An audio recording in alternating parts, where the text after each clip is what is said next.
Benvenuti a un nuovo episodio di Storie dalla soffitta, il canale dove esploriamo i fumetti che hanno fatto la storia.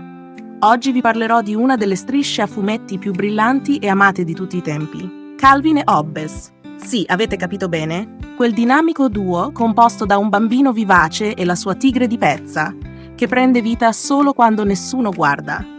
Questa striscia, creata dal genio di Bill Watterson, ha saputo catturare il cuore di milioni di lettori in tutto il mondo grazie al suo umorismo, alla profondità dei temi trattati e alla sua arte straordinaria. Ma non fermiamoci qui, perché dietro Calvin e Hobbes c'è molto di più. Pronti a scoprire le curiosità e i segreti dietro questo fumetto leggendario? Cominciamo! E ricordate, se vi piacciono i nostri racconti e non volete perdervi i prossimi episodi, iscrivetevi al canale e attivate la campanella. Per chi non conoscesse ancora la serie, Calvin è un bambino di 6 anni incredibilmente immaginativo e pieno di energia. È curioso, sognatore, a tratti ribelle, con una visione del mondo tutta sua. Al suo fianco c'è Hobbes, una tigre di pezza che prende vita solo agli occhi di Calvin, trasformandosi nel suo migliore amico, compagno di avventure e voce della saggezza. Hobbes è la parte razionale della coppia, quella che spesso riflette con calma, mentre Calvin si lancia in fantasie e imprese assurde. La bellezza di Calvin e Hobbes sta proprio nel contrasto tra la personalità sfrenata di Calvin e la pacata, quasi filosofica presenza di Hobbes. Insieme vivono un'infinità di avventure, dai viaggi spaziali immaginari ai dialoghi esistenziali, dai giochi all'aperto alle riflessioni sulla società e la natura umana. Uno degli elementi che ha reso questo fumetto tanto speciale è la sua capacità di trattare temi profondi senza mai sembrare pesante. Bill Watterson ha utilizzato Calvin come una sorta di specchio attraverso cui riflettere su questioni complesse come la creatività, la solitudine, il senso della vita e l'alienazione nella società moderna. Ma il tutto viene sempre filtrato attraverso gli occhi di un bambino, quindi con una semplicità e un candore che toccano il cuore dei lettori. Calvin, infatti, spesso critica le convenzioni sociali o si scontra con la banalità del mondo degli adulti, offrendo una visione unica e a volte spietatamente onesta. Questo ha reso il fumetto un'esperienza unica, capace di far riflettere e ridere al contempo. Calvin e Hobbes ha debuttato il 18 novembre 1985, pubblicato in oltre 2400 giornali di tutto il mondo. Il suo creatore, Bill Watterson, era un fumettista relativamente sconosciuto prima di dare vita a questa coppia iconica. Ma il successo fu immediato e dirompente. La striscia venne pubblicata quotidianamente per 10 anni, fino al 31 dicembre 1995, quando Watterson decise di ritirarsi, lasciando i fan orfani di nuove avventure di Calvin e Hobbes.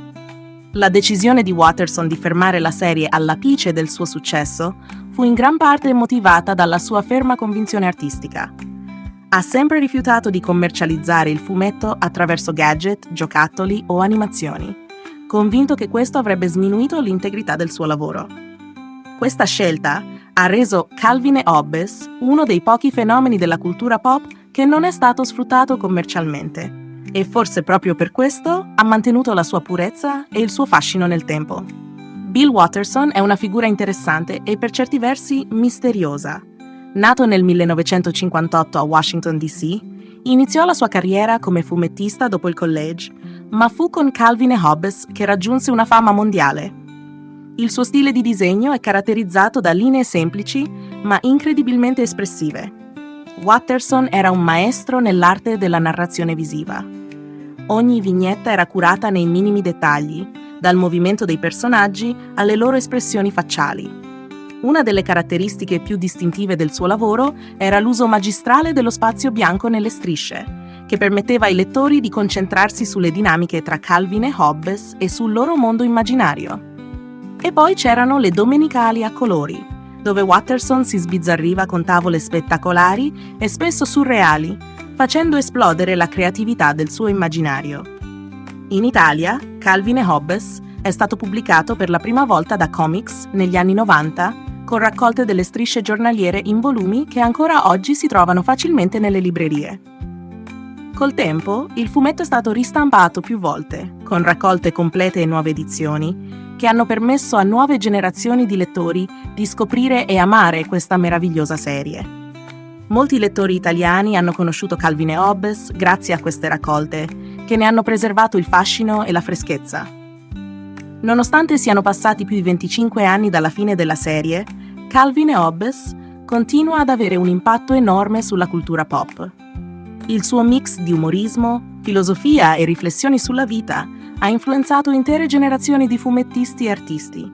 Ancora oggi, le strisce vengono lette, analizzate e citate in ambiti accademici, ma anche su internet, dove Calvin e Hobbes sono diventati simboli di un'epoca in cui i fumetti erano capaci di farci ridere e pensare allo stesso tempo.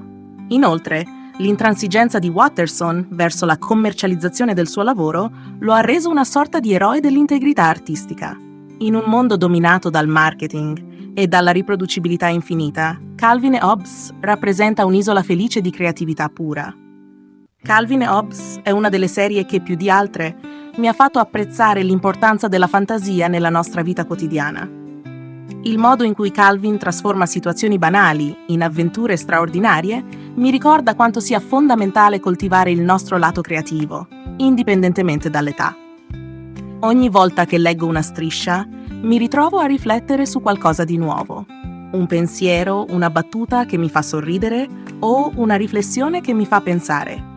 Non importa quanti anni tu abbia, Calvin e Hobbes ha la straordinaria capacità di farti tornare bambino per qualche istante, ricordandoti quanto sia bello e prezioso guardare il mondo con occhi curiosi e meravigliati. Grazie per aver ascoltato questo episodio di Storie dalla soffitta. Se vi è piaciuto questo viaggio nel mondo di Calvin e Hobbes, non dimenticate di iscrivervi al canale e attivare la campanella per rimanere aggiornati sui prossimi episodi. Alla prossima avventura!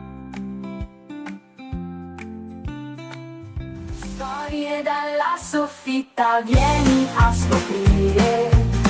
Tra Eros e arte c'è tanto da dire.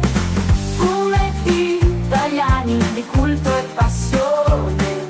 Iscriviti al canale, entra in questa visione. La soffitta è un rifugio segreto dove ogni fumetto è un universo completo. Storie dalla soffitta, vieni qui anche tu. Ogni video è un viaggio, tutto da vivere in più.